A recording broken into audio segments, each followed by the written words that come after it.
자, 오늘은 한국식 나이에 대해서 한번 알아봅시다. 민주평화당 황주영 의원이 일상생활에서도 만나이 사용을 권장하자 이 법안을 국회에 발의한 상태라고 하죠. 만나이는 이미 공공기관이나 회사에서 사용하고 있지 않냐 할 수 있는데 이 법안은 일상생활에서도입니다. 그러니까 이제 만나이만 쓰자는 거죠. 한국식 나이가 문제가 많으니 법안도 나오고 국민청원도 나오는 거겠죠. 과연 그 문제는 뭔지 조금 이따 설명해 드릴게요. 일단 한국에는 나이를 세는 방법이 총 4가지가 있습니다. 존나 많죠. 자, 그러면 뭐가 있는지 한번 간단하게 알아봅시다. 먼저 한국식 나이, 평소 한국인들이 흔히 사용하는 나이죠. 따로 설명은 안 할게요. 전 세계에서 오직 한국만 쓰고 있습니다. 둘째로는 연나이, 법정 나이 중 하나인데 병력법, 청소년보호법 적용할 때만 쓰는 나이입니다. 계산 방법으로는 올해 연도에서 자신이 태어난 연도를 빼면 됩니다. 셋째로는 만나이, 이건 뭐 전 세계에서 쓰는 개념이죠. 생일을 기준으로 합니다. 0살에서 태어난 지 1년 됐을 때 1살, 뭐 이렇게 계산하죠. 자, 이렇게만 해도 상당히 복잡하죠. 근데 하나 더 있다는 거. 요즘은 없어졌지만 얼마 전까지 있었던 빠른 연생, 얘네 등판하는 순간 개판 한국식 나이가 완성됩니다. 이게 얼마나 어이없는 제도인지 예를 들어 설명해 드릴게요. 제가 1988년 2월 20일생이라 해봅시다. 한국식 나이로는 32살입니다. 근데 2월이니 빠른 연생이죠. 학교를 1년 빨리 갔을 테니까 사회적 나이로는 33살입니다.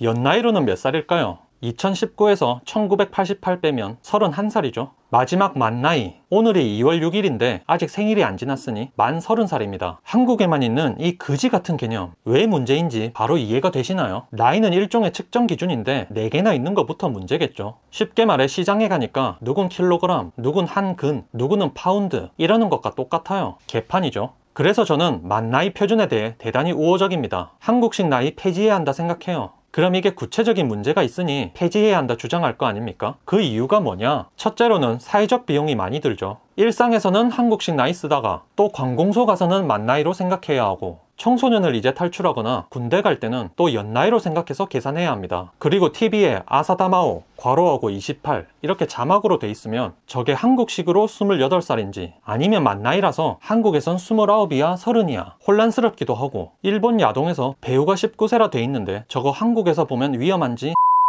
둘째로는 글로벌 시대에 맞지 않습니다. 저는 해외 출장이 많아서 자주 나가는데 한국식 나이와 전 세계 사람들 나이 셈법이 달라서 처음에는 좀 혼란이 많았어요. 한 번 더 거쳐서 이야기해야 하고, 또 외국인한테 이 개념 설명하면 잘 이해도 못해. 제가 영어 못해서 이해 못하는 거 절대 아닙니다. 또 한국 사람들 지켜보면 자기 20살이라고 한국식 나이 불러줬다가 만 20세 이런 거 미달이라서 술 담배 샀다가 곤란해하는 경우도 봤어요. 뭐 숙박시설도 그렇고요. 근데 뭐 이런 말을 하는 사람들도 있어요. 무슨 다 해외의 것을 따라야 하냐, 이건 우리의 문화다, 문화를 지켜야 한다. 일리는 있는데 그런 개념이면 아직 서울까지 100리나 남았네, 거기 한금만 주쇼, 뭐 이래야죠. 미국이나 영국 보면 막 자기들 혼자 마일, 야드 그러는데 좀 병신 같지 않습니까? 글로벌 시대에는 나름 받아들일 건 받아들여야 한다 생각합니다. 마지막으로는 그냥 세는 나이, 뭐 장점도 없고 합리적이지도 않아요. 12월 31일생이랑 1월 1일생이 단 하루 차이로 형 동생 나뉜다는 게 이게 말이 됩니까? 그러면 또 이런 말 하는 사람들 나오죠. 한국은 태교와 생명을 중시하는 나라였다. 그래서 엄마 뱃속에 있을 때부터 나이로 쳐주며 생명을 중시한 한국의 위대한 문화다 그러는데, 일단 이 말 근거가 될 만한 자료가 하나도 없어요. 거기다가 나이는 하나의 척도인데 이거로 뭐 생명으로 취급하니 많이 하는 것도 웃기지만, 서양은 과거에도 낙태가 금지였던 반면 우리나라는 조선시대 이럴 때 낙태죄 같은 거 없었어요. 합법이었습니다. 뱃속에 있는 생명을 중시한다 했으면서 뭔가 앞뒤가 안 맞죠. 또 그 논리면 1년 12개월 중에 임신은 10개월인데 2달은 뭐 보너스로 주나요? 12월 31일에 태어난 애는 그 다음날 바로 2살이 돼버리고 그냥 뭔가 이상해. 합리적이지도 않고 애매해요.